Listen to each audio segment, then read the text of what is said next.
Imana ishimwe. Ijambo ry'Imana riratubwiye ngo Dawidi agirira neza Mefiboshethi mwene Yonatani. Ngo bukeye Dawidi arabaza ngo nta n'umwe warokotse mu muryango wa Sawuli ngo namugirire neza ku bwa Yonatani. Yarafite umugaragu witwa Siba, ngo aravuga ngo arahari, ngo yitwa Mefiboshethi, abirode bari kwa Makiri, ngo ariko yamugaye ibirenge. Dawidi acyumva aravuga ngo mumuzane. Sawuli mu by'ukuri yari yaragiriye nabi Dawidi. Mefiboshethi acyumva ko Dawidi ari kumushaka, aravuga ngo ahari yaba agiye kumporera inzigo ku bwa sogokuru, ariko yashakaga kumugirira neza ku bwa Yonatani ari we se wa Mefiboshethi. Dawidi yarafite umugaragu witwa Siba, aravuga ngo arahari, ngo birode bari kwa Makiri, ngo yamugaye ibirenge. Ndashima Imana kuko itagirobanura ku butoni. Imana ntago igireba ngo uvuka mu muryango ukize, ntago igireba ngo wize amashuri menshi. Imana yitegereza umutima. Haleluya. Iyiza kureba nk'abana b'abantu, ntabwo kugeza ubu ngubu agaciro dufite, ntabwo kugeza ubu ngubu iri jambo dufite baba bakariduhaye, baba bararitwatse. Ariko Imana kuko itareba nk'abantu, Imana kuko itarobanura ku butoni, turagenda bikemera, tukavuga bikemera, tukabyuka neza. Imana ishimwe. Ijambo ry'Imana riratubwiye ngo Dawidi agirira neza Mefiboshethi mwene Yonatani. Ngo bukeye Dawidi ngo yabajije abagaragu be ngo mbese nta n'umwe warokotse ngo mu muryango wa Sawuli ngo namugirire neza ku bwa Yonatani. Nigi vuga ngo yafite amashuri, ngo afite maîtrise cyangwa masters. Oya, Imana yitegereza umutima. Dawidi imubuza ibitotsi. Mefiboshethi yumvaga byararangiye. Icyambere Mefiboshethi yari umukene, yari yaramugaye ibirenge. Cyo cyari cya kabiri, bwari ubusembwa yumvaga mu mutima we, akumva atagera ibwami. Ariko Imana kuko yo yatugereyeyo ituvugira. Imana ishimwe. Mefiboshethi ari Lodebari kwa Makiri. Mefiboshethi baramuzana. Mefiboshethi aravuga ati byanjye birarangiye. Cyambere Sawuli yagiriye nabi Dawidi, kandi Sawuli ni sogokuru, ahari burangiye kwicwa.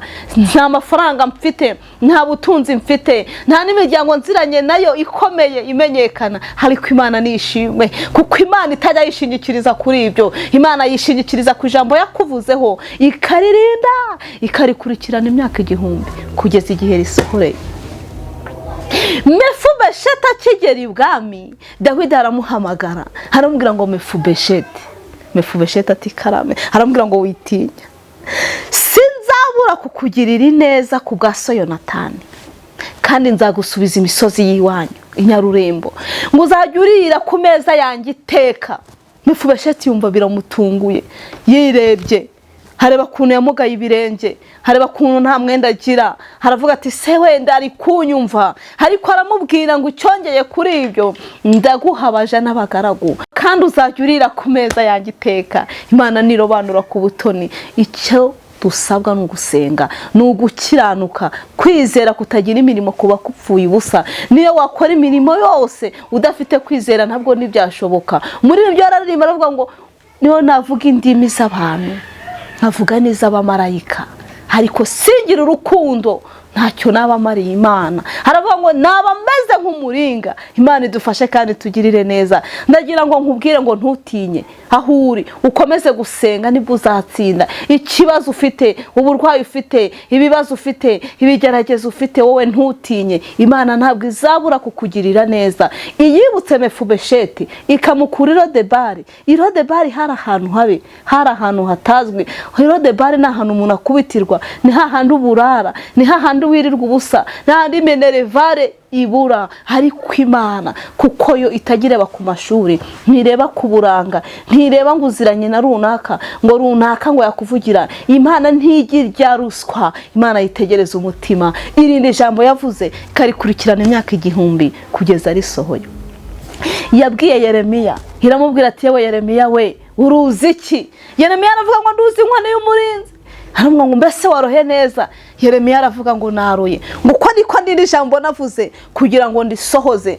ndagira ngo nkubwire ngo ukomere. Ushobora kuba uri mu bibazo, ushobora kuba uri mu bigeragezo, ushobora kuba waburara cyangwa ukabwirirwa, ndetse warwaza, wanapfusha, ariko Imana yo mu ijuru ibyo byose, ibibazo urimo n'ibigeragezo urimo, nta kizatuma umugambi w'Imana udasohora.